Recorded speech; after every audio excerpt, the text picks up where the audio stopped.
السلام علیکم ورحمۃ اللہ وبرکاتہ۔ ان الحمد للہ نحمده ونستعینه ونستغفره ونعوذ باللہ من شرور انفسنا ومن سیئات اعمالنا من يهده الله فلا مضل له ومن يضلل فلا هادي له واشهد ان لا اله الا الله وحده لا شريك له واشهد ان محمدا عبده ورسوله يا ايها الذين امنوا اتقوا الله حق تقاته ولا تموتن الا وانتم مسلمون يا ايها الناس اتقوا ربكم الذي خلقكم من نفس واحده خلق منها زوجها وبث منهما رجالا كثيرا ونساء واتقوا الله الذي تساءلون به والأرحام إن الله كان عليكم رقيبا يا أيها الذين آمنوا اتقوا الله وقولوا قولا سديدا يصلح لكم أعمالكم ويغفر لكم ذنوبكم ومن يطع الله ورسوله فقد فاز فوزا عظيما أما بعد فإن خير الحديث كتاب الله وخير الهدي هدي محمد صلى الله عليه وسلم وشر الأمور محدثاتها وكل محدثة بدعة وكل بدعة ضلالة وفي رواية وكل ضلالة في النار فأعوذ بالله السميع العليم من الشيطان الرجيم إنما يريد الله ليذهب عنكم الرجس أهل البيت ويطهركم تطهيرا۔ تمام قسم کی تعریفیں و بڑائی و بزرگی اللہ رب العزت کے لیے ہے جو خالق ارض و سما ہے، رب کائنات ہے، اور درود و سلام ہو احمد مجتبیٰ محمد مصطفیٰ صلی اللہ علیہ وسلم پر، جنہیں ساری دنیا کے لیے اللہ رحمت بنا کر مبعوث کیا۔ میں سب سے پہلے اللہ رب العزت کی بارگاہ میں دست بدعا ہوں کہ اللہ سبحانہ و تعالیٰ نے جس طرح ہمیں اس مبارک مجلس میں جمع کیا ہے اسی طرح ہمیں جنت الفردوس میں جمع کریں، آمین یا رب العالمین۔ میں جمعیت اہل حدیث تمل ناڈو کا شکر گزار ہوں اور انہیں مبارکباد دیتا ہوں اس بہترین پروگرام کے انعقاد پر۔ اللہ کے فضل و کرم سے جمعیت توحید کا پرچم اور منہج سلف کی نمائندگی پوری عمدگی کے ساتھ کرتی ہوئی آگے بڑھ رہی ہے۔ اللہ سے دعا ہے کہ اللہ سبحانہ و تعالی اس کی ترقی میں، اس کے کاموں میں دگنی چگنی برکت ڈالے اور ان میں چار چاند لگا دیں۔ اور میں اس مجلس اور اس مسجد کا خاص طور پر شکر گزار ہوں کہ انہوں نے بھی اس پروگرام کو کرنے کی اجازت دی، اور میں اللہ سے دعا کرتا ہوں کہ اللہ سبحانہ و تعالیٰ اس مسجد کو کار خیر دعوت کی نشر و اشاعت کا مرکز بنائے، اور اس مسجد کے ذریعے سے اللہ کے بندوں کے اندر اصلاح اور انہیں اللہ کے دین کی طرف بلانے کہ وہ سارے کام اللہ کروائے جن کے ذریعے سے دنیا اور آخرت میں کامیابی نصیب ہو، آمین یا رب العالمین۔ آپ لوگ اللہ کے فضل و کرم سے بعد نماز عصر مختلف موضوعات کو سنتے ہوئے آ رہے ہیں۔ چونکہ رمضان کا مہینہ ہے، 3 تاریخ ہے، تو ذمہ داروں نے بہترین عناوین کا انتخاب کیا اور بہترین منجھے فاضل مقررین کو مدعو کیا، بلایا، اور ان کے ذریعے سے بہت ساری علمی باتیں اور نصیحتیں اور وعظ کی باتیں آپ سے انہوں نے شیئر کی۔ جس موضوع پر مجھے گفتگو کرنی ہے وہ موضوع یہ ہے کہ اہل بیت کے گستاخ کون؟ اس موضوع میں 2 لفظ ہیں، ایک ہے اہل بیت اور دوسرا لفظ ہے گستاخ۔ چلیے گفتگو کا آغاز انہی 2 لفظوں کو لے کر کرتے ہیں۔ پہلے اہل البیت، اس کی تعریف اور اس کا ڈیفینیشن جانتے ہیں۔ اہل البیت کا معنی یہ ہے کہ گھر والے، خانوادہ، ایک گھر میں رہنے والوں کو اہل البیت کہتے ہیں۔ اگر کسی کے گھر میں اس کی ایک بیوی ہو، 4 بچے ہوں، تو یہ جتنے بھی افراد ہیں ان پر اہل البیت کا اطلاق ہوتا ہے، سبوں کو اہل البیت کہتے ہیں۔ ہر آدمی کا اہل البیت ہوتے ہیں، ہر آدمی کے یہاں اس کے اہل البیت ہوتے ہیں، بیوی، بچے، ماں، باپ، جو بھی گھر میں ہوتے ہیں انہیں اہل البیت کہا جاتا ہے۔ لیکن عقیدے کی باب میں اور خاص طور پر شیعہ اور سنی کی گفتگو کو جب چھیڑا جاتا ہے، وہاں پر اہل البیت سے مراد اہل بیت رسول اللہ صلی اللہ علیہ وسلم، اللہ کے رسول کے گھر والے، اللہ کے رسول کا خانوادہ صلی اللہ علیہ وسلم، یہ معنی ہوتا ہے اہل البیت کا۔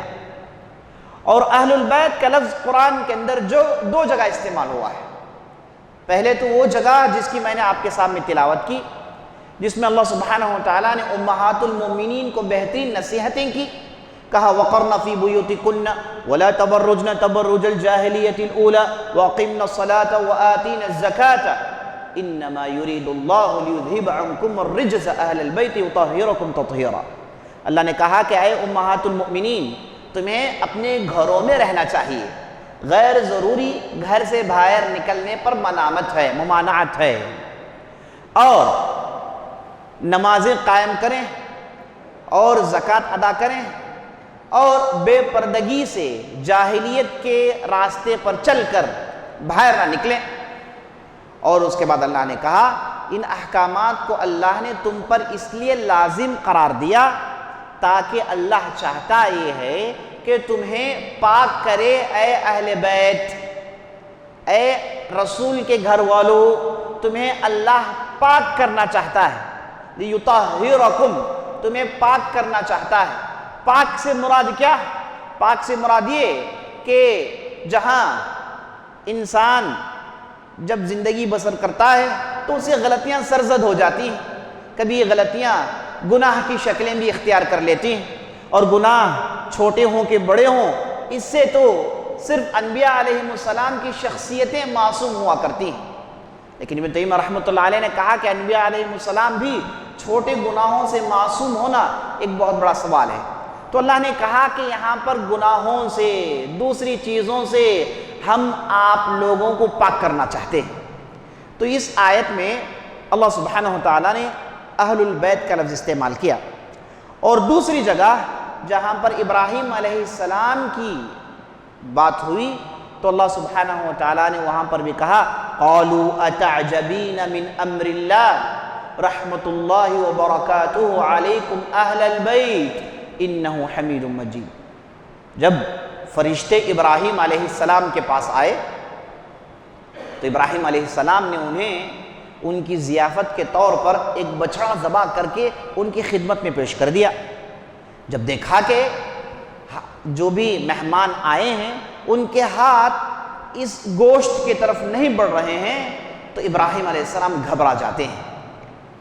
تو بعد میں ابراہیم علیہ السلام کو بتایا جاتا ہے کہ ہم اللہ کے فرشتے ہیں، ہم انسانوں کے طور و طریقے پر چل کر کھانا پینا یہ ہم نہیں کرتے، تو اس لیے یہ جو مہمان نوازی ہے اسے ہم اس انداز سے قبول نہیں کر سکتے۔ تو جب ابراہیم علیہ السلام کو معلوم ہوا کہ یہ بزرگ فرشتے ہیں تو ابراہیم علیہ السلام کا ڈر و وحشت دور ہو گئی۔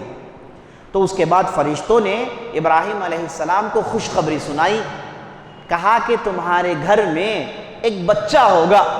اس وقت ابراہیم علیہ السلام کی عمر کہا جاتا ہے کہ 99 سال کی ہو گئی تھی، بڑی عمر کے ہو گئے تھے، اور آپ کی زوجہ مطہرہ بڑی بوڑھی ہو گئی تھی۔ تو جب یہ خوشخبری سنائی گئی تو مائی سارہ جو ابراہیم علیہ السلام کی پہلی بیوی تھی، انہوں نے تعجب سے کہا اعجز االد وانا، کیا میں اس عمر میں جنوں گی جبکہ میں بوڑھی ہوں، میں بانجھ ہوں؟ تو جواب میں ملائکہ نے کہا قالوا اتعجبین من امر اللہ، اے سارہ تمہیں کیا ہو گیا ہے، تم اسے لے کر تعجب میں کیوں پڑی جا رہی ہو؟ اللہ کے رحمت اور برکت تم پر ہو، اے گھر والو، اے گھر والو، وہاں پر بھی لفظ استعمال ہوا اہل البیت۔ تو اہل البیت سے مراد آپ صلی اللہ علیہ وسلم کے خانوادے۔ اب آپ صلی اللہ علیہ وسلم کے گھر میں کون کون داخل ہیں؟ دیکھیے، آپ صلی اللہ علیہ وسلم کا کوئی نرینہ لڑکا نہیں، کوئی نرینہ اولاد نہیں تھی، کوئی لڑکا نہیں تھا آپ صلی اللہ علیہ وسلم کے یہاں۔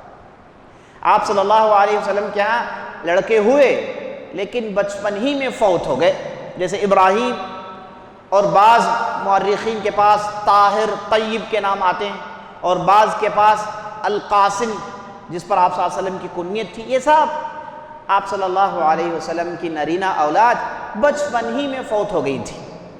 آپ صلی اللہ علیہ وسلم کے ہاں اگر کوئی بچے تھے تو وہ آپ صلی اللہ علیہ وسلم کی لڑکیاں، ان میں فاطمہ، ام کلثوم، زینب، اور یہ ان کی جو آپ صلی اللہ علیہ وسلم کی لڑکیاں تھیں۔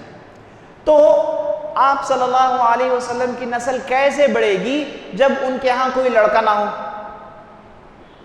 نسل بڑھتی ہے آدمی کی اس کے لڑکے کے ذریعے سے، کیونکہ لڑکی کا شوہر جو ہوتا ہے، لڑکی کے جو بچے ہوتے ہیں وہ اس کے شوہر کی طرف انتساب کریں گے، تو لڑکے سے ہی نسل آگے بڑھتی ہے۔ آپ صلی اللہ علیہ وسلم کے ہاں کوئی لڑکا نہیں تھا، تو آپ صلی اللہ علیہ وسلم کے اہل البیت تو پھر کون ہیں؟ تو مورخین اور محدثین نے اس تعلق سے کہا کہ اہل البیت میں سب سے پہلے آل علی، علی رضی اللہ عنہ کی نسل، اس کے بعد آل عقیل، عقیل رضی اللہ عنہ کی نسل، اس کے بعد آل عباس، عباس رضی اللہ عنہ کی نسل، اور عموماً آل ابی طالب، یہ آپ صلی اللہ علیہ وسلم ان میں جو مسلمان تھے انہیں اہل علم نے، اس کے بعد آل جعفر، انہیں اہل علم نے اہل البیت میں شمار کیا۔ تو یہ گھرانہ انہیں اہل البیت شمار کیا جاتا ہے۔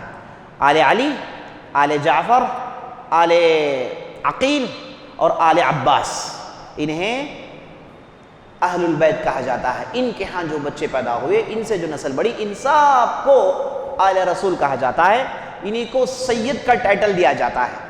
ہمارے معاشرے میں بھی بہت سارے ایسے ہیں جن کے نام کے سامنے وہ سید ڈال دیتے ہیں۔ بہت ساروں سے ہم نے پوچھا کہ بھائی یہ سید کس لیے، انہیں معلوم بھی نہیں ہوتا۔ اگر کسی کے پاس ثابت شدہ شجرہ ہے، وہ اپنے نام کے سامنے سید ڈالتا ہے تو بہت اچھی بات ہے، کیونکہ امت کا طریقہ یہ ہے کہ امت اہل البیت کی عزت کرتی ہے، اور مسلم کی روایت یہ ہے کہ حب اہل البیت من الایمان، اہل البیت کی محبت ایمان میں سے ہے۔ ہم اہل السنہ والجماعہ اہل البیت سے انتہائی محبت کرتے ہیں، نہ کہ صرف محبت بلکہ بڑی عزت اور احترام سے ان سے پیش آتے ہیں۔ اگر معلوم ہو جائے کہ کوئی آپ صلی اللہ علیہ وسلم کا نسل کا ہے تو اسے بھرپور عزت وہ ہم سے ڈیزرو کرتا ہے۔ تو یہ ہو گئے اہل البیت، اور اہل البیت کے متعلق اہل السنہ والجماعہ کا عقیدہ میں نے آپ کے سامنے بتا دیا کہ ہم نہ کہ صرف ان سے محبت کرتے ہیں بلکہ انتہائی عزت و احترام کی نظروں سے ہم انہیں دیکھتے ہیں۔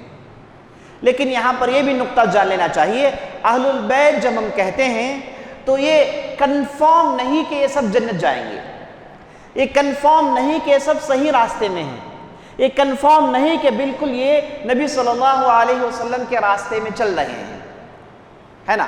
اہل البیت اگر کوئی آدمی ہے تو عین ممکن ہے کہ اس کے اندر گمراہی پائی جائے، اور ہم تاریخ میں پڑھتے ہیں، ہے نا، بہت سارے ایسے فرقے نکلے جن کے بانی اہل البیت سے تھے، بلکہ امام سیوطی اور دوسرے مورخین تو صاف صاف کہتے ہیں کہ جتنے بھی فرقے سر اٹھائے ہیں ان کی بنیاد اسی اہل البیت کے طرف انتساب اور ادعا ہے۔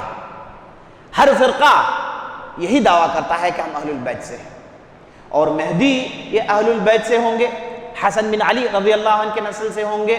اور جب یہ کہا گیا کہ مہدی آئیں گے تو امت کی تاریخ پڑھیے، ہر زمانے میں کسی نہ کسی نے اپنے آپ کو مہدی کہا۔ یہ مہدی کی جگہ کو پر کرنے کے لیے ہر ایرا غیرہ تیار ہو جاتا ہے، ایک ہماری تاریخ کا کالا باب ہے، اس کی تفصیل میں جانا نہیں چاہوں گا۔ تو میں چند اشارے آپ کے سامنے کرنا چاہ رہا ہوں اہل البیت کو لے کر۔ اہل البیت کے لفظ کے اندر بہت ساری تاریخی باتیں مضمر ہیں، وہ بڑا ہی معنی خیز لفظ ہے، لیکن مجھے موضوع کو ایک دوسری طرف لے جانا ہے تو میں اس پر اکتفا کرتا ہوں اور آگے بڑھیے۔ گستاخ کا معنی سمجھ لیجیے، گستاخ کہتے ہیں بے عزتی، گستاخ کہتے ہیں بدسلوکی، بے عزتی کا سلوک، توہین، اہانت، حقیر سمجھنا، یہ سب آتے ہیں گستاخی میں۔ تو موضوع میرا ہے اہل البیت کے گستاخ کون؟ اب مجھے یہ ثابت کرنا ہے کہ اہل البیت کے حقیقی گستاخ کون ہیں۔ اسے ثابت کرنے کے لیے زیادہ دور جانے کی ضرورت نہیں ہے۔ میں نے آپ کو لفظ اہل البیت کے متعلق جو تفصیل سنائی، اسی میں یہ جو اہل تشیع حضرات ہیں ان کے ہاں کیسی گستاخیاں پائی جاتی ہیں، اسی میں ہم سمجھ سکتے ہیں۔ میں نے آپ کو بتایا اہل البیت میں کون داخل ہیں۔ اہل البیت میں ایک آدمی کے اہل البیت میں کون کون داخل ہیں؟ اگر میں کہوں کہ ایک آدمی کے خانوادے میں صرف اس کے بچے اور اس کی بیٹیاں داخل ہیں، کیا آپ مانیں گے؟ اگر آپ گئے اپنے گھر میں جا کر بولے کہ میرے گھر والے صرف میرے بچے اور میری بیٹیاں ہیں، تو بیوی بیلن لے کر دوڑائے گی، آپ کو بیلن لے کے خوب دوڑائی، کہے گی کہ میں کہاں چلی گئی، تو میرے سے ہی تو سب نسل چلی ہے، میں نے تمہارا گھر بنایا ہے، میں تمہارے گھر کی ملکہ ہوں، مجھی سے تو گھر ہے۔ لیکن اہل تشیع حضرات کہتے ہیں کہ نہیں، ایسا نہیں ہے۔ وہ جب بھی اہل البیت کا ڈیفینیشن دیتے ہیں، آپ صلی اللہ علیہ وسلم کی بیویوں کو نکال دیتے ہیں، آپ صلی اللہ علیہ وسلم کی بیویوں کو نکال دیتے ہیں، کہتے ہیں کہ یہ اہل البیت میں سے نہیں ہیں۔ کون سا عقل مند دنیا میں عائشہ، مائی عائشہ رضی اللہ عنہا کی بیوی ہونے کا انکار کر سکتا ہے؟ کوئی عقل مند ہے؟ قرآن نے اس پر مہر ثبت کیا ہے کہ مائی عائشہ آپ صلی اللہ علیہ وسلم کی بیوی ہیں، اور جن لوگوں نے بھی کیچڑ اچھالنے کی کوشش کی، اللہ نے بڑی کڑی وعید سنائی قرآن کے اندر، اذ تلقونہ بألسنتکم وتقولون بأفواہکم ما لیس لکم بہ علم وتحسبونہ ہینا وہو عند اللہ عظیم ولولا اذ سمعتموہ قلتم ما یکون لنا نتکلم بہذا سبحانک ھذا بہتان عظیم یعظکم اللہ ان تعودوا لمثلہ ابدا ان کنتم مؤمنین۔ اللہ نے بڑے کڑے الفاظ میں صحابہ کی پکڑ کی، گرفت کی، کہا کہ جب عفق کا واقعہ پیش آیا، منافقین تو ہاتھ دھو کر اس موضوع کو اپنا حرز جان بنا لیا تھا، خوب چرب زبانی کی، خوب آپ صلی اللہ علیہ وسلم کے اہل بیت پر کیچڑ اچھالنے کی کوشش کی، اور بعض بھولے بالے صحابہ جو ان کے الفاظ کے مایا جال میں، ان کے الفاظ کے مکر میں آ گئے، انہوں نے بھی ایسے الفاظ، بےہودہ الفاظ آپ کے خانوادے کے حق میں کہہ دیے، ان پر یہ پکڑ ہو رہی ہے۔ منافقین کی بات نہیں ہے اس کے اندر، یاد رکھ لیجئے آپ، منافقین کو اللہ نے یہاں ڈانٹا نہیں ہے، کیونکہ ان کے ساتھ تو معاملہ کچھ اور ہے۔ ان المنافقین فی الدرک الاسفل من النار ولن تجد لهم نصیرا، منافقین تو جہنم کے نچلے گڑھے میں ہوں گے، اب انہیں کون بچائے گا، ہے نا؟ تو ان کے ساتھ ایک گفتگو نہیں ہو رہی ہے یہاں پر۔ وہ صحابہ جنہوں نے اپنے بھولے پن کی وجہ سے، منافقین کے مکر کو نہ سمجھنے کی وجہ سے، ان کی زبانوں سے ایسے الفاظ نکل گئے جو بالکل نازیبا اور نامناسب تھے، جیسے حسان بن ثابت ہو گئے، اور اس کے بعد مصطح بن اثال، ابوبکر صدیق رضی اللہ عنہ کے خالہ زاد بھائی، ایسے بھولے بھالے اس میں پھنس گئے تھے، تو اللہ نے انہیں یہاں پر ان کی گرفت کی، کہا تم زبانی سنتے ہو اور زبانی بولتے ہو، وَلَيْسَ لَكُمْ بِهِ علم، تمہیں جانتے ہی نہیں ہو کہ ہو کیا گیا تھا ادھر، ایسے ہی بولتے جا رہے ہو، ایسے ہی بولتے جا رہے ہو، ایسے ہی بولتے جا رہے ہو، اور تمہیں اس معاملے کو بہت ہی آسان سمجھ لیا۔ یہ معاملہ اہل البیت سے جڑا ہوا ہے، یہ معاملہ آپ صلی اللہ علیہ وسلم کی عزت سے جڑا ہوا ہے، عزت و آبرو کی بات ہے، آپ صلی اللہ علیہ وسلم کی گھر کے اندر کی بات ہے۔ اگر آپ صلی اللہ علیہ وسلم کی شخصیت پر ایسے کیچڑ اچھال دیے جائیں اور ان کی اہلیہ پر ایسی تہمتیں لگا دی جائیں، تو یہ بات شریعت پر آ گرے گی، شریعت کی حفاظت اور شریعت کے ناموس پر کلنک کی بات ہو جائے گی۔ اللہ نے کہا وَتَحْسَبُونَهُ هَيِّنًا وَهُوَ عِندَ اللَّهِ عَظِيمٌ، اور اللہ کی نظر میں تم نے جو کہا ہے وہ بہت ہی بڑی غلطی ہے۔ اور اللہ نے کہا وَلَوْلَا إِذْ سَمِعْتُ، اے کاش جب تم نے ان باتوں کو سنا کہتے کہ ہمیں اس سے کوئی سروکار نہیں، یہ تو بہتان ہے، بہتان، بہتان کہتے ہیں بہت بڑے جھوٹ کو، بہتان کہتے ہیں انتہائی بڑی گھناؤنی بات جو بالکل کذب اور افتراء پر مبنی ہو، اسے کہتے ہیں بہتان۔ اللہ نے کہا کہ تم جب یہ باتوں کو سنے تو تمہیں کہنا تھا کہ بہتان ہے یہ۔ تو جی ساتھیوں، تو اللہ سبحانہ و تعالیٰ نے اہل البیت پر جب کلنک کی بات آئی تو اللہ نے زبردست مدافعات کی۔ اب یہاں پر یہ حضرات کہتے ہیں کہ مائی عائشہ یہ اہل البیت میں سے نہیں ہے، یہ کون سا عقل، کون سی ڈکشنری، کون سی قوم اور کون سے لوگ ان چیزوں کو مانیں گے۔ اسی لیے ایک ہمارے استاد تھے، انہوں نے کہا اہل التشیع شیعہ حضرات کے عقیدے ایسے ہیں کہ اگر ان عقیدوں کو جھنگروں پر پیش کیا جائے تو وہ بھی انکار کر دیں گے، کیونکہ اس میں کوئی عقل کی بات ہی نہیں ہے، جب چاہے جسے چاہے انکار کر دیں۔ افسوس، تو انہوں نے اہل البیت میں سے مائی عائشہ کو نکال دیا، تو یہ اہل بیت کے ساتھ گستاخی ہے کہ نہیں ہے؟ آپ اس گھر والے ہیں، آپ سے کہا گیا ہے کہ آپ اس گھر میں نہیں ہیں، آپ باہر چلے جائیں، تو یہ تو آپ کے ساتھ گستاخی ہے۔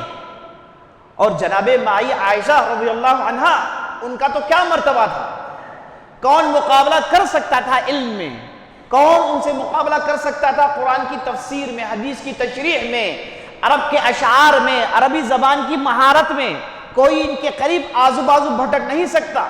ابوبکر صدیق، عمر رضی اللہ عنہ جب کوئی مسئلے میں اشکال پیش آتا تو آپ سے رجوع کرتے۔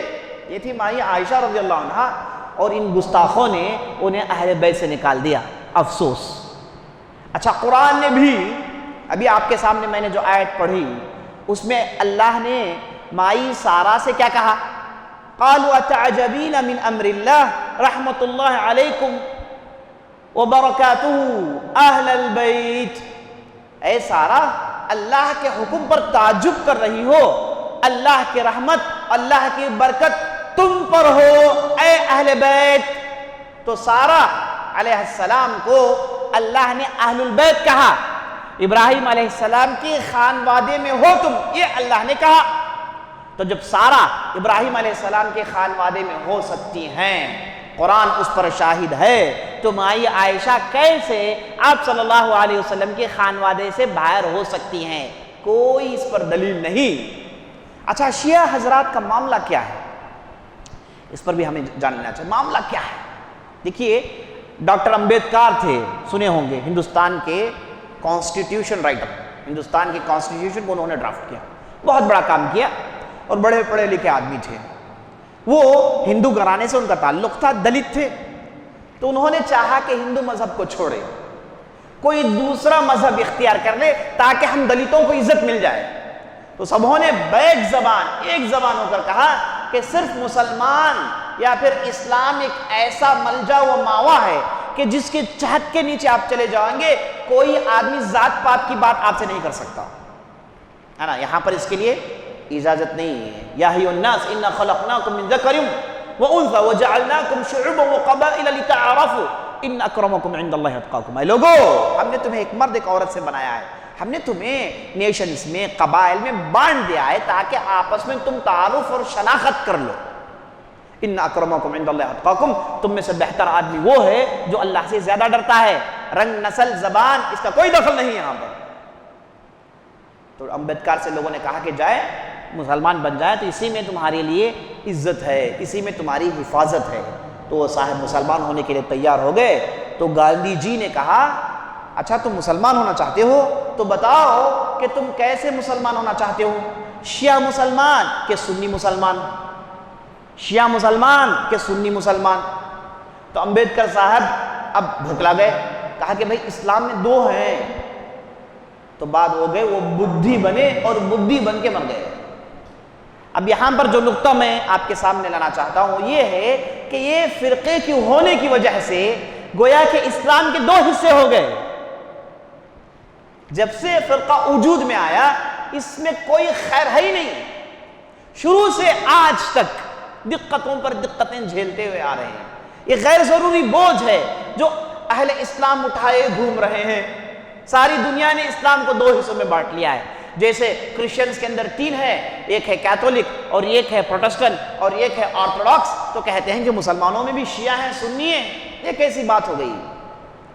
افسوس کہ کئی لوگ اسلام قبول کرنے سے تکرا رہے ہیں، کترا رہے ہیں، اس کی بنیادی وجہ یہی چیز ہے۔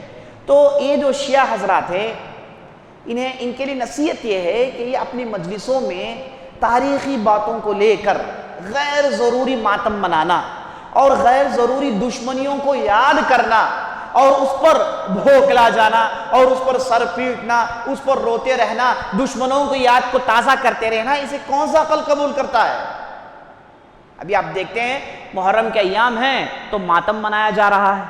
ماتم کس بات کی بھائی؟ کیا ہو کیا گیا؟ کہتے ہیں کہ حسین رضی اللہ عنہ کو شہید کر دیا گیا، اور حسین رضی اللہ عنہ کو جو شہید کیا گیا وہ اسی مہینے میں شہید کیا گیا تھا، اور شہید کرنے والے بنو امیہ کے لوگ تھے، اور وہ اہل بیت کے دشمن تھے۔ اہل بیت کے 73 افراد کربلا کے میدان میں بغیر کسی عزت و آبرو کے ان کے سروں کو مار دیا گیا۔ ہاں یہ تاریخی واقعہ ہے، اس کا کوئی انکار نہیں، یہ تاریخی واقعہ ہے، اس کا کوئی انکار نہیں۔ اور وہاں پر جو ظلم ہوا، اہل السنہ والجماعہ کے ائمہ، اہل السنہ والجماعہ کے تمام علماء متفق ہیں کہ وہ ایک ظلم تھا۔ اور دوسرے بڑے اہل علم نے کہا کہ جن لوگوں نے بھی حسین اور ان کے خانوادے جو ہمارے آنکھوں کی ٹھنڈک ہے، ان کے ساتھ جن لوگوں نے ظلم و زیادتی کی، اللہ ان پر لعنت بھیجیں۔ آپ لوگ بھی کہیے آمین۔ ہم کہتے ہیں کہ اللہ ان پر لعنت بھیجے جن لوگوں نے بھی کیا۔ ہم اس واقعے سے خوش نہیں ہوتے، لیکن یہ واقعہ سیاستی واقعہ تھا، اس کا تعلق سیاست سے تھا۔ حسین رضی اللہ عنہ خلافت کے دعوے دار ہو گئے تو وہاں پر جو پہلے سے خلیفہ تھے، اب اس کا تو حق بنتا ہے کہ وہ روکیں، تو اس نے روکا، تو وہاں پر ایک خطرناک سانحہ المیہ پیش آ گیا تھا جس کی توقع کسی کو نہیں تھی، اور بعض ظالموں نے نام کمانے کے لیے انہوں نے ایسی گھناؤنی حرکتیں کی جسے اہل علم نے ہمیشہ سے تنقید اور ان پر کڑی گرفت لگانے کا اس کے ساتھ تعلق رکھا ہوا ہے۔ تو عزیز ساتھیوں، یہ سیاسی واقعہ تھا، تو ان چیزوں کو وہ سوچتے رہتے ہیں، پڑھتے رہتے ہیں، اور ہمیشہ بنو امیہ اور جن لوگوں نے بھی بنو امیہ کو کہا کہ یا پھر بنو امیہ کو گالی نہیں دی، انہوں نے کہا کہ یہ اہل بیت کے گستاخ ہیں۔ تو یہ ان کا مسئلہ ہے، اور یہ دیکھیے چلے آ رہے ہیں، ان کے یہاں حکومتیں ہیں، ان کے ہاں سب کچھ ہے، اور یہی کرتے رہتے ہیں کہ دشمنی کو ہمیشہ یاد کرتے رہتے ہیں، اور اسی پر رونا دھونا ان کا یہی رویہ بن گیا ہے۔ اس لیے یہ آپ سے کبھی عقل کی بنیاد پر گفتگو نہیں کریں گے، کوئی بھی مسئلے کو عقل کی بنیاد پر نہیں لیں گے۔ ان کے پاس ہر چیز ایموشن سے جڑی ہوئی ہے، ان کے پاس ہر چیز جذبات سے جڑی ہوئی ہے۔ کہیں گے کہ اتنا بڑا سانحہ اور تم اہل سنہ و جماعہ کہتے ہو کہ ایک واقعہ اور ختم۔ ہم کہتے ہیں کہ تو پھر کریں کیا؟ زندگی پر روتے رہیں۔ اگر حسین پر رونا ہے تو زندگی پر رسول اللہ پر رونا چاہیے، زندگی پر ابوبکر صدیق عمر پر روتے رہنا چاہیے۔ ہم مسلمان اگر ہر فرد پر رونا شروع کریں تو سال کے 365 دن روتے رہیں گے۔ ایسا کوئی اسلام کا طریقہ ہی نہیں۔ اسلام پورا ایجابی ہے، پورا پازیٹیو ہے۔ اس میں غم منانا، صرف بیوی کو اگر شوہر مر گیا تو وہ عدت پوری کرتی ہے، اور گھر والے 3 دن تک جو ہے غم میں رہتے ہیں، اب اس کے بعد انہیں غم سے باہر آنا ضروری ہے۔ تو اسلام ایک پازیٹیو ریلیجن ہے، ایجابی پہلو اپنے اندر رکھتا ہے، اپنے پیروں کو خوشخبری سناتا ہے۔ تو بہرحال میں نے آپ کے سامنے کہہ دیا کہ اہل البیت کو عائشہ رضی اللہ عنہ کو ان میں سے نکال کر ان لوگوں نے بہت بڑی گستاخی کی۔ اچھا، جنہیں یہ لوگ خلیفہ مانتے ہیں، رسول کے بعد جنہیں خلیفہ ہونا تھا، جن کے تعلق سے کہتے ہیں وہ ہے علی بن ابی طالب رضی اللہ عنہ، اب ان کے ساتھ ان لوگوں نے کیسی گستاخی کی، ہم جانتے ہیں عمر بن خطاب رضی اللہ عنہ نے اپنے زندگی کے آخری حصے میں ام کلثوم سے شادی کی۔ یہ ام کلثوم کون ہے؟ یہ علی بن ابی طالب کی لڑکی ہے۔ ان سے شادی کون کر رہے ہیں؟ عمر بن خطاب رضی اللہ عنہ۔ اس اعتبار سے علی بن ابی طالب عمر بن خطاب رضی اللہ عنہ کے سسر ہیں۔ مجلسی اور طبرسی یہ شیعہ اہل تشیعوں کے بڑے بڑے قلمکار ہیں، بڑے بڑے مورخ ہیں اور عقیدے پر گفتگو کرنے والے ہیں۔ مجلسی، طبرسی ہے نا، کشی ہے نا، یہ ان کے معتبر علماء ہیں، جیسے ہمارے پاس بخاری، مسلم، ابن تیمیہ، ابن القیم، ایسے ان کے علماء ہیں۔ ان میں سے ایک صاحب مجلسی ہیں، وہ صاف لکھتے ہیں ذالک عرض غصبناہ، کہتے ہیں کہ عمر بن خطاب رضی اللہ عنہ نے جب علی رضی اللہ عنہ کی لڑکی سے شادی کی تو علی رضی اللہ عنہ سے انہوں نے ان کی لڑکی کو زبردستی چھین لیا اور ان سے انہوں نے شادی کر لی۔ علی رضی اللہ عنہ کو ہم تاریخ کے اوراق میں دیکھتے کیسے ہیں؟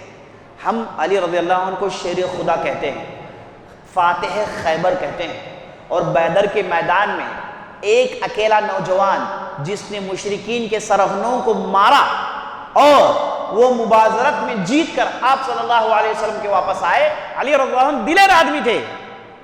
علی رضی اللہ عنہ کے حق میں کہنا چاہیے 10 انگلیاں 10 چراغ، ہر فن مولا تھے۔ اب جہاد کی بات کریے کوئی مقابلہ نہیں کر سکتا ان سے، علم کی بات کریے کوئی مقابلہ نہیں کر سکتا، اخلاق کی بات کریے کوئی مقابلہ نہیں کر سکتا، زہد کی بات کریے کوئی مقابلہ نہیں کر سکتا۔ آپ صلی اللہ علیہ وسلم کے سب سے چہیتے، سب سے پہلے بچوں میں ایمان قبول کرنے والے، ہم انہیں شیر خدا، اللہ کے رسول صلی اللہ علیہ وسلم کے ایک زبردست صحابی کی حیثیت سے ان کی زندگی پڑھتے ہیں، لیکن شیعہ حضرات نے ایسی گستاخی کی، انہیں کمزوروں کے صفوں میں کھڑا کر دیا۔ کوئی آدمی اس کے آنکھوں کے سامنے ایک آدمی زبردستی اس کی لڑکی سے شادی کر رہا ہے، کوئی آدمی اس آدمی کو دلیر کہے گا؟ ایسے آدمی کو ہم میں سے کوئی آدمی کہیں گے یہ تو بزدل آدمی ہے، کوئی دلیر نہیں کہے گا۔ اب یہ علی رضی اللہ عنہ کے حق میں کہتے ہیں کہ ہاں علی رضی اللہ عنہ تھے، ان کے آنکھوں کے سامنے ہوا، چونکہ یہ نکاح پسند نہیں کرتے تو انہوں نے عباس کو نکاح پڑھانے کی ذمہ داری دے دی۔ کیا کہہ رہے ہیں آپ؟ یہ معاملی انسان بھی اسے برداشت نہیں کرے گا کہ اس کے آنکھوں کے سامنے کوئی آدمی اس کی بچی کو لے جائے اور نکاح کر لے، اور یہ تہمت، یہ گستاخی آپ علی رضی اللہ عنہ سے جوڑ رہے ہیں۔ کیسی بات کر رہے ہیں آپ لوگ؟ کیسی بات کر رہے ہیں؟ یہ علی رضی اللہ عنہ کے حق میں سب سے زیادہ گستاخی ہی ہیں۔ انہیں کمزور کہنے والے، انہیں ڈرپوک کہنے والے، انہیں دب کر بیٹھ کر کہنے والے، ہے نا، وہ دھڑلے سے باہر آ کے ابوبکر صدیق اور عمر سے لڑے نہیں کہنے والے، اور یہ کہتے ہیں کہ فاطمہ رضی اللہ عنہ ابوبکر صدیق رضی اللہ عنہ کے پاس جاتی ہیں اور جا کر کہتی ہیں فدق کی زمین ہمیں دے دیں۔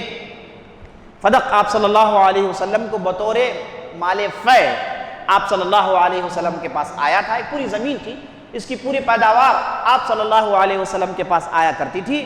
تو فاطمہ رضی اللہ عنہ نے سمجھا کہ نبی صلی اللہ علیہ وسلم کی بھی وراثت بٹے گی، اور آپ صلی اللہ علیہ وسلم نے صاف کہا نحن الانبیاء لا نورث، ہم انبیاء ہیں، ہماری دولت وراثت میں بٹتی نہیں ہے، ہماری دولت وراثت میں بٹتی نہیں ہے۔ ما ترکناہ صدقہ، ہم نے جو بھی چھوڑا ہے وہ امت کے لیے صدقہ ہوتا ہے، یہ اصول ہے انبیاء کو لے کر۔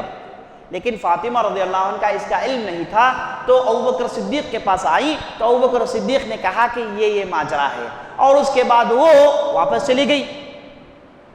اب یہ کہتے ہیں یہ ہیں کہ فاطمہ رضی اللہ عنہ ہمیشہ علی رضی اللہ عنہ سے جھگڑتی تھی، ہمیشہ ان سے کہتی تھی کہ تم ڈرپوک ہو، تم گھر میں بیٹھے رہتے ہو، تم دھڑلے سے باہر نکلتے نہیں۔ یہ گستاخی نہیں تو ہے کیا؟ یہ گستاخی نہیں تو ہے کیا؟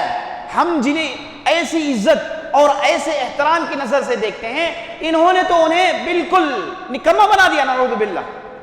تو گستاخ کون ہے؟ اور تفصیل ہے، میں نے ان کی جو ہے کتابوں سے بہت سارے حوالے لے کر لائے ہیں، سمجھتا ہوں کہ وقت ساتھ نہیں دے گا، اور بہت سارے واقعات ہیں ان کی کتابوں میں۔ مجلسی طبرسی نے خوب لکھا ہے، جس میں انہوں نے حسین رضی اللہ عنہ کے ساتھ گستاخی، حسن رضی اللہ عنہ کے ساتھ گستاخی، ہے نا، اور اس کے بعد عقیل، عباس، سب کے ساتھ گستاخیاں ان کی کتابوں سے منقول ہیں، اللہ المستعان۔ اب ان لوگوں نے حسین رضی اللہ عنہ کے ساتھ کیا سلوک کیا؟ پہلے عقیل رضی اللہ عنہ گئے اور وہاں پر کوفہ میں انہوں نے پورا معاملہ سٹڈی کیا، وہاں سے خط بھیجا حسین کو کہ اب آ جائیں، کوفہ کے لوگ آپ کے منتظر ہیں۔ اور جب علی رضی اللہ عنہ، حسین رضی اللہ عنہ کوفہ پہنچے تو انہوں نے ڈنکے کی چوٹ میں انہیں بے یار مددگار چھوڑ دیا، ہے نا۔ میدان میں لڑائی ہو رہی ہے، بڑی لگ بھگ 500 کی لشکر ہے اور مقابلہ 70 افراد سے ہے، اور کوفہ والوں کو معلوم ہے کہ شہر کے باہر لڑائیاں ہو رہی ہیں، لیکن کسی نے جرت نہیں کی کہ آگے بڑھے اور حسین کا ساتھ دیں رضی اللہ عنہ، کسی نے نہیں کیا۔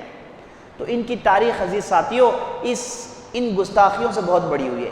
میں آپ کو آخری ایک واقعہ سنا کے اپنی بات ختم کرتا ہوں۔ ایک صاحب ہیں جن کا نام کشی، وہ اپنی کتاب میں لکھتے ہیں، یا پھر سلیمان بن قیس ان کی کتاب میں وہ لکھتے ہیں، نعوذ باللہ، دیکھیں گستاخی کی یعنی اس سے بڑھ کر کوئی گستاخی ہو نہیں سکتی۔ کہتے ہیں کہ آپ صلی اللہ علیہ وسلم کے پاس ایک لحاف تھا، ایک چادر تھا جسے آدمی اوڑھ کر سوتا ہے۔ تو آپ صلی اللہ علیہ وسلم، مجھے یہ واقعہ سنانے میں کافی کوفت ہو رہی ہے طبیعت، لیکن چونکہ موضوع ایسا ہے تو آپ کے سامنے رکھنا چاہتا ہوں۔ تو یہ جو لحاف ہے، یہ آپ صلی اللہ علیہ وسلم اوڑھ کر سوتے تھے، تو ایک طرف علی رضی اللہ عنہ سوتے تھے اور دوسرے طرف عائشہ رضی اللہ عنہ سوتی تھی، اور آپ صلی اللہ علیہ وسلم رات میں اگر کہیں جانا ہوتا تو اٹھ کر چلے جاتے، اور یہ دونوں بستر میں سوتے ہوئے ہیں۔ کیا بتانا چاہ رہے ہیں آپ؟ کیا بولنا چاہ رہے ہیں آپ؟ یہاں پر ان کی کوشش یہ ہے کہ مائی عائشہ کی شخصیت میں کیچڑ اچھالیں، یہی کوشش ہے، لیکن یہ غیظ و غضب میں، انتقام کے جذبے میں پاگل اور یہ ہو گئے کہ یہ خود اپنے آدمی پر کیچڑ اچھال رہے ہیں۔ تو ایسی بہت ساری باتیں ان کی کتابیں موجود ہے۔ میں سمجھتا ہوں کہ شیخ محترم کی حاضری ہو گئی ہے، اب اس کے بعد زیادہ کچھ کہنا اس کی ہمیں اجازت نہیں، ویسے ہی وقت ہو گیا ہے اور آپ کا بھرپور حق بنتا ہے۔ اللہ سے دعا کرتے ہیں کہ ہمیں جو بھی کہا، جو بھی سنا ہے، اس کے مطابق عمل کرنے کی توفیق بخشے۔ اور آخری میں گزارش یہ ہے کہ جمعیت کے حضرات نے جو پروگرام منعقد کیا ہے، ایسے پروگرام بار بار چلاتے رہیں اور ایسے جو ہے کام کو آگے بڑھائیں، اور جتنے بھی ہمارے چنئی کے اندر جتنے بھی دینی ادارے، اسلامی ادارے ہیں، انہیں جوڑا جائے اور ان کے ذریعے سے دین کی بات آگے بڑھائی جائے، ان کے ساتھ میٹنگ کی جائے، ہر آدمی کے رائے مشورے لیے جائے، تاکہ یہ توحید کی بات، یہ صحیح منہج، سلف الصالحین کے منہج، اہل حدیث کا منہج دوسروں تک پہنچنا چاہیے۔ ہم وہ لوگ ہیں جن کے پاس خزانہ ہے، لیکن ہم ان خزانوں میں سے بہت کم بانٹتے ہیں، اور اغیار کا معاملہ تو یہ ہے کہ ان کے پاس خزانے ہیں نہیں، لیکن ان کے ہاتھ ہمیشہ باہر پڑے ہوئے ہیں، دینا چاہتے ہیں، ان کے پاس دینے کے لیے کچھ ہے ہی نہیں۔